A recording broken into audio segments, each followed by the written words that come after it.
Hi friends, it's Dana here. Today I have a very fun story for you about this little pig who is lonely. Have you ever been lonely? It isn't fun. You wouldn't be smiling the way I am right now about it. But this pig took it into her own hooves to find a friend when she was lonely, and she did it in a very fun way. And I think this book is super exciting. So it's called Finding Francois, a story about the healing power of friendship. It is by Gus Gordon. Here we go.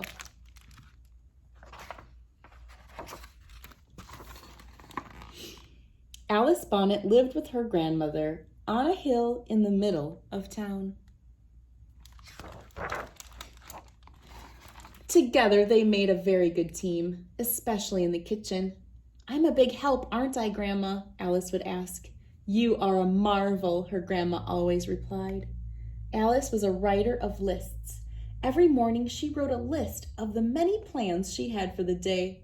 There were pictures to be drawn, creme brulees to be eaten, buttons to organize, and books to read. Fridays were Alice's favorite day. On Fridays, if the weather was fine, Alice and her grandmother walked down to the park for lunch. On the way, they would stop and say hello to all their friends. Alice was the most fond of Miss Clement, the dressmaker. She often had a surprise for Alice.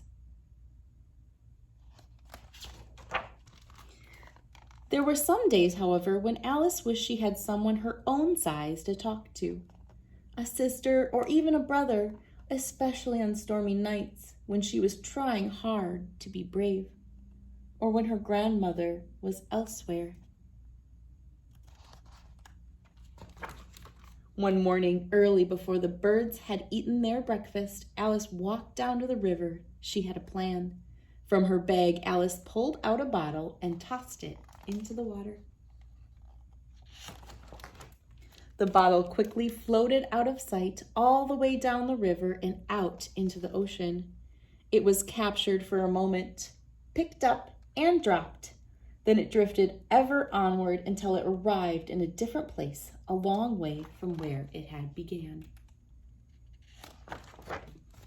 Francois Poulin was walking along the shore when he saw it, a bottle swirling among the seaweed. Inside the bottle, to his surprise, was a message. It read, "Hello, I am Alice." Francois was certain this had never happened to him before. He wrote a carefully considered reply, then threw the bottle back into the water. It zigzagged out to the sea on the ocean currents. A fisherman caught the bottle, then threw it back.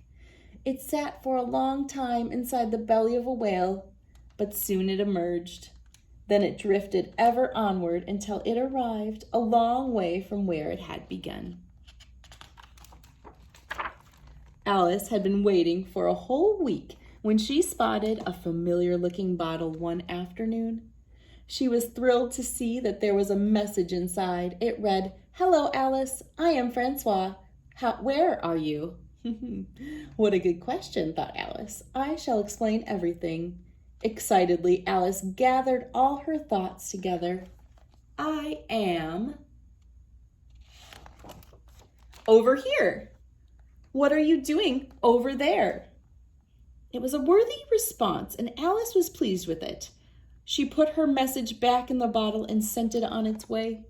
The bottle returned Alice a week later with another message and a hand-drawn map.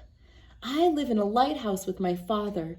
It's a bit lonely sometimes, but I can see all the water in the sea from my window. Where is here? I live with my grandma. She makes the best creme brulee of all of France.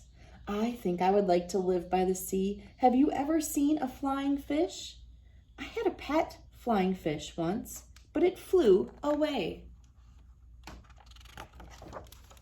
And so it went back and forth across the sea. Like Alice, Francois loved writing lists and reading books, and drawing mermaids too. Alice wasn't expecting that. But Francois also loved dancing and wearing funny hats and origami and garlic butter and flower arranging. Francois was very interesting indeed. Alice realized she didn't need a sister or even a brother. She had found Francois. Then one day, Alice's grandmother was gone.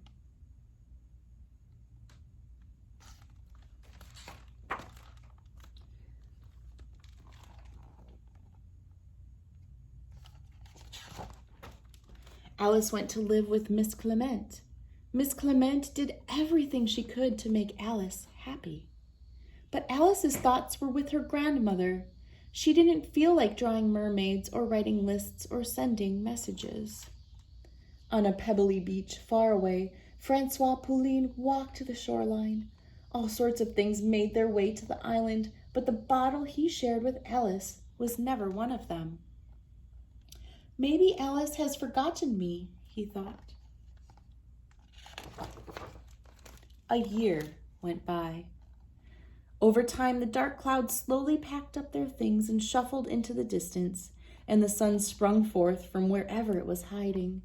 One evening, Miss Clement spotted something in Alice's wardrobe she had never noticed before. That night, Alice told her everything. About her plan, about the bottle, about the lighthouse and the flying fish and the sea, but mostly about finding Francois. Well, we must go visit then, announced Miss Clement. First, it's only polite that we let them know we're coming. Francois was collecting shells one afternoon when he saw a bottle swirling among the seaweed. He recognized it at once. Inside was a message. It read, "Hello, Francois. It is Alice. Miss Clement and I are coming to visit you. Please put the kettle on." Alice and Miss Clement arrived in time for afternoon tea. Everyone was excited. Francois's father baked lemon muffins. Alice had no idea that lighthouse keepers were so good at baking muffins.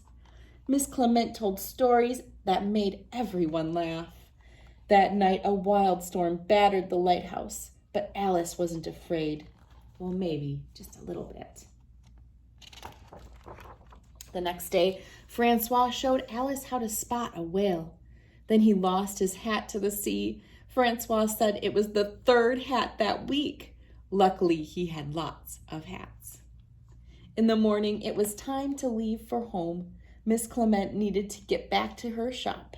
Alice didn't want to leave, not now.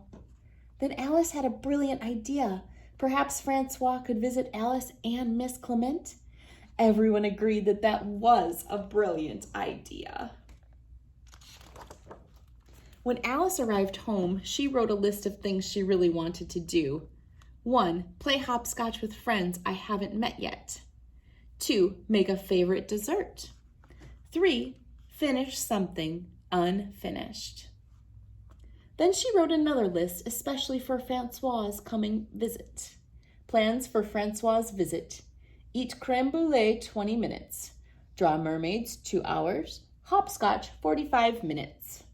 Origami 1 hour. Flower arranging 51 minutes. Dancing until we fall over. Wear funny hats all afternoon. Star. May change if our tummies are hurting from laughing. That was the hopscotch. She always had a message to send him. You are a marvel, Francois. And so it went back and forth across the sea. Good night, Alice. Good night, Francois. All right, friends, I hope you had fun reading all about this little message bottle and how it healed someone who needed it so very badly. I love having friends all over the place, and I hope you find some very special friends to share your thoughts with as well. Thank you so much for reading with me. Bye.